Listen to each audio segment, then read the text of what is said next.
The air in the daily grind was thick with the scent of dark roast and stale sugar. Rain slicked the large bay window, blurring the streetlights into watery halos.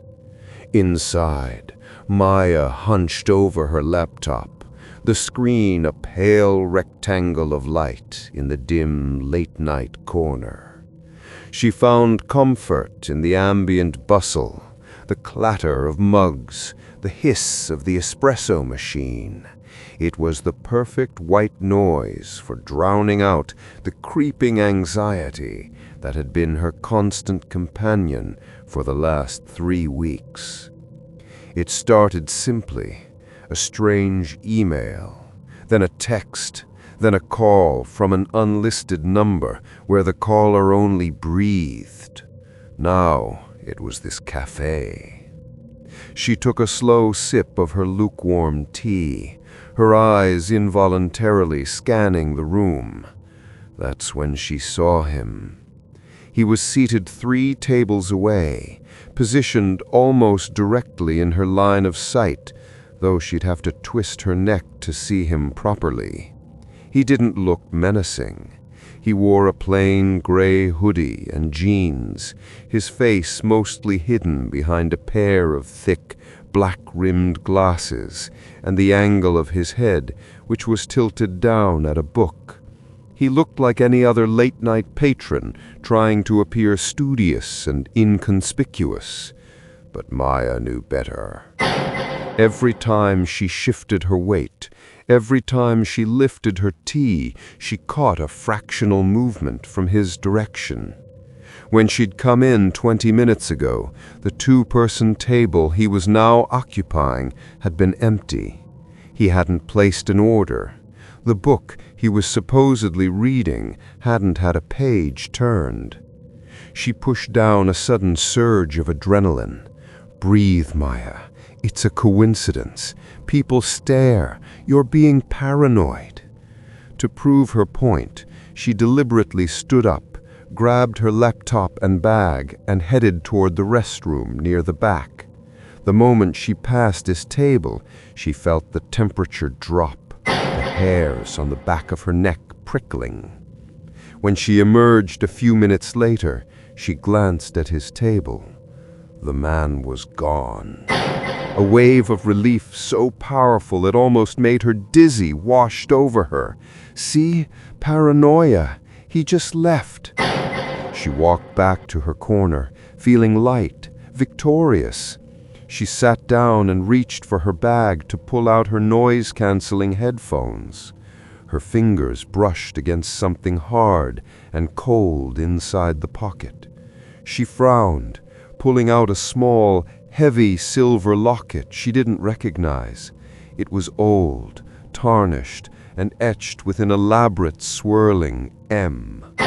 Confused, she opened it. Inside, on the left side, was a tiny, faded photograph of her, a picture taken 2 years ago on a hiking trip, one she'd only shared with her closest friend, Sarah. But the right side wasn't a picture. It was a single, tightly folded slip of paper. With trembling fingers, she unfolded it. Written in neat block handwriting were 3 words: "I love your spot." Maya's breath hitched, a strangled sound drowned out by the cafe noise. Her eyes darted wildly, searching. Her paranoia was no longer a shadow. It was a monster, sitting right beside her. Her laptop. He had been right there. He had to have been. She had gone for mere minutes, and her bag was zipped shut. The locket had been placed inside. She stood up abruptly, knocking her chair back with a crash that finally drew attention. Her eyes swept the cafe, frantically looking for the gray hoodie, the thick glasses. She saw 2 people look up. The barista paused, spatula in hand. A couple near the window stopped talking. And there he was. He wasn't sitting down. He was standing by the glass door, facing the street, his back to her. He was pulling on a pair of black leather gloves. He slowly turned his head, just enough for her to see the profile of his cheekbone and the edge of his glasses before turning back to the door. He didn't make eye contact. He didn't smile.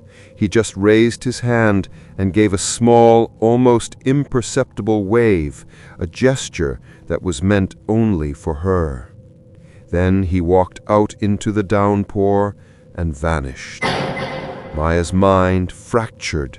She grabbed her laptop and stumbled toward the exit, needing to get out, needing to run. She was halfway across the room when she stopped dead, her eyes fixed on the seat she had just fled.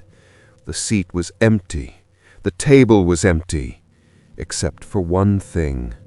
On the small, worn wooden surface, right where she had been sitting, was a delicate ceramic teacup. She hadn't ordered a teacup. She drank from a mug. It was filled to the brim with a rich, dark liquid that smelled strongly of espresso and something else, something sweet and cloying. She moved closer, dread seizing her throat. Peering down into the cup, she could see a faint shimmer, a tiny ripple. She bent closer, her heart hammering against her ribs like a trapped bird. And then she saw it. Floating on the surface of the dark coffee, like a perverse garnish, was a single glassy human eye. It was staring straight up at her, milky white and unnervingly intact. As she screamed, a sound that finally tore through the cafe's noise and stopped everything, the eye slowly, deliberately blinked. The barista, Maya's only witness, would later testify that the screams were only the beginning. It was the frantic, clawing attempt to tear out her own eyes that truly horrified him.